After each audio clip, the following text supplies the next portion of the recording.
So again here, being overweight, and this is not even talking obese, being overweight is a significant contributor to health problems. It increases the risk of developing a number of diseases, including type 2 diabetes, high blood pressure, hypertension when you're just stressed out, right? Stroke. Everybody saw Ron Paul have a stroke live on television. That was so sad. Heart attack, right? Myocardial infarction, and heart failure, congestive heart failure. This is a traditional heart attack. Well, this is the type of heart attack. Cancer, gallstones, yikes.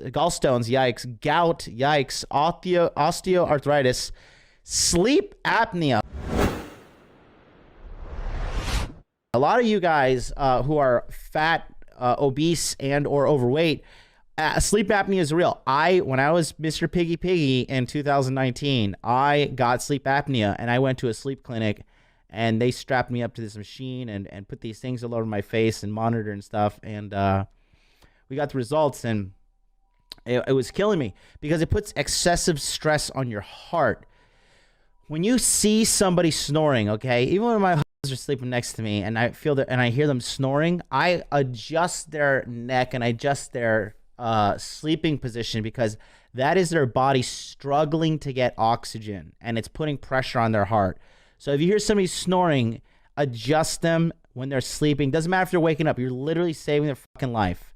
Okay, adjust their body, adjust their neck, make them sleep properly, because they are gasping for air.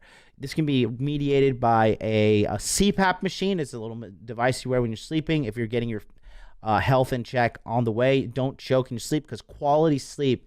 Also, it's funny. It's a terrible cycle. Oh, you can't see because my head is here, right? It's a terrible cycle, but you get fat and then you have sleep apnea, and then the quality of your sleep goes down. And as the quality of your sleep goes down, guess what? Your ability to burn fat when you're sleeping is also hampered, and it's just a downward spiral. Not good. Okay? Pickwickian syndrome, obesity, red face, underventilation, and drowsiness when you're just constantly tired, okay? That is the definition of obesity. So this is the thing here. Now you're at 220 pounds, okay? 220, 300 pounds. Your disease, your heart disease risk, okay? So let's put heart problem, okay? Heart problem and cancer alone should be like, yep, I'm gonna go on a diet. I am going on a diet today, and I'm gonna fucking, get my life together. Heart problems go up, cancer goes up. That alone should fucking get you with a fire lit under your ass. And then your bronze prize is diabetes. All right, step right up, folks. What do you want to die from today? Do you want to die from diabetes? We'll amputate your fucking foot off because you can't stop eating Reese's. But it's okay. We'll push you around, and you get the little handicap thing you can put on the car. You can put that around the rearview mirror. Cancer, you get to get chemotherapy and die with all your hair off of you as you whittle away. Heart problems, yeah, you just fucking have a heart attack and die in the living room like immediately. So choose your death, or hey, live well. This is really, really, really bad. And then again, remember yesterday we talked about the marriage and the divorce. Okay, the marriage and the divorce stuff too. That can really hit you over the head anywhere between times 36 to 60. So, I mean, especially if you're in your 40s, when you have majority of your youth behind you, now you're in your 40s and you get hit over the head with a divorce or stuff. Good Lord, it's just like you're gonna need a shovel to dig your way out. You're deep. You're deep in there. If you're 50 pounds to 60 pounds overweight, sure, it's going to take a while to get that off. It is going to take a good while. And again, it's the more you do it, the harder it gets as you get older. Okay. So, Kim Yumoto 16 says, you can also get same problems if you're skinny. No, I don't think people are dying from heart attacks from being too skinny. Let's be real. I am being real, but it's a very small minority compared to those who are obese. I think you should really think through your stuff before you type that out in the chat, because that's That is, yeah, that's really not very smart, to be quite frank. Daniel, what's up? Been there 57 overweight was my worst. Yes, and you're chopping it off though, Red Pill Mamba. You're chopping it off. You keep at it. Um, it's all good. So that's this now. Okay. So let's just the health compounds. Okay. Actually, no. I got a couple more. Okay. So the health compounds. All right. And then guess what happens now? Oops. Okay. Now, how are we mitigating this stuff here? Okay. How are we mitigating this? Okay. So we're getting surgery, open heart surgery, right? Open heart surgery is costing you at least $100,000, which you most likely you're gonna have to go into debt for. And then now you're in your 30s, 40s. You know, this is assuming you survive your heart attack, that the heart attack doesn't kill you. Then you get the surgery. Now you're $100 dead, and you got a heart attack under your fucking belt. Okay. Now your heart is not as strong as it used to be. They had to chop you open and pull the fat out. It's not a way to live, guys. It's not a fucking way to live. Okay. Boom. You get cancer. Guess what? Chemo. All right. And if you get shit like something like pancreatic cancer, guys, you get pancreatic cancer. I used to fuck this chick that was a physician's assistant, and her name was Lauren. It was good sex. She was good, hot white chick. You know, when she was real feminine, sweetheart too.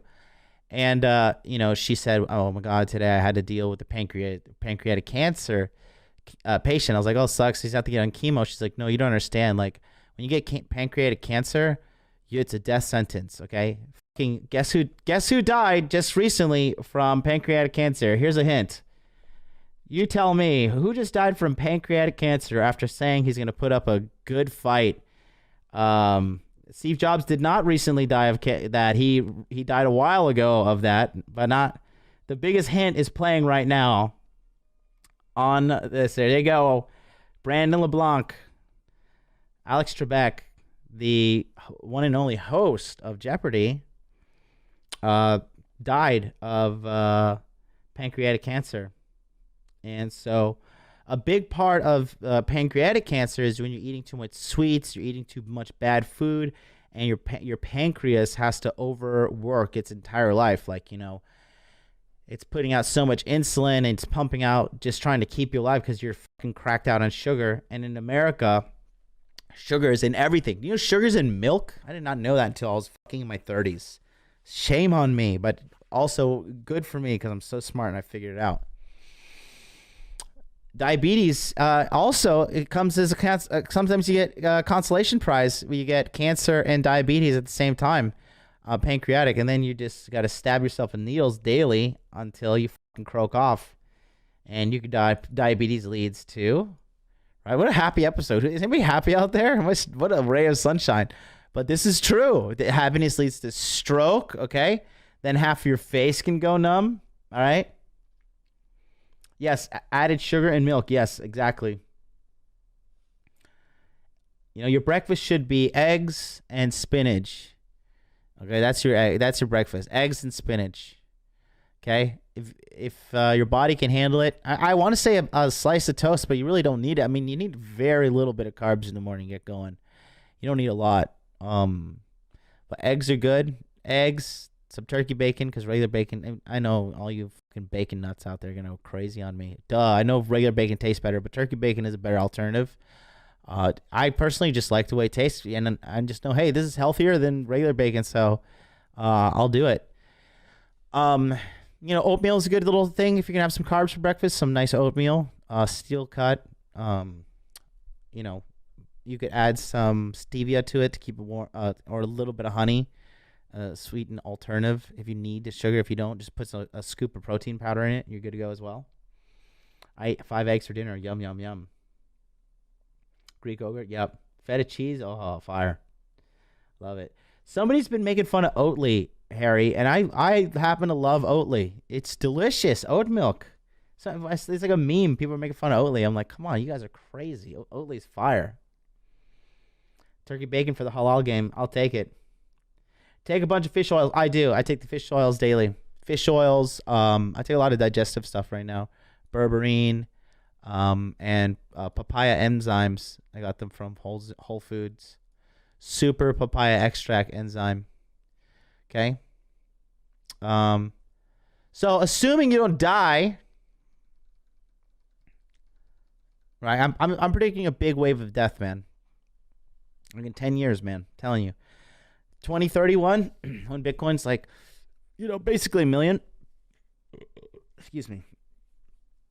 You're gonna see some wild shit, man. You're gonna see a lot of people die. They're gonna come up with some kind of cover up, because the elites never take responsibility for what they do. You're just pawning their game, and the game is rigged.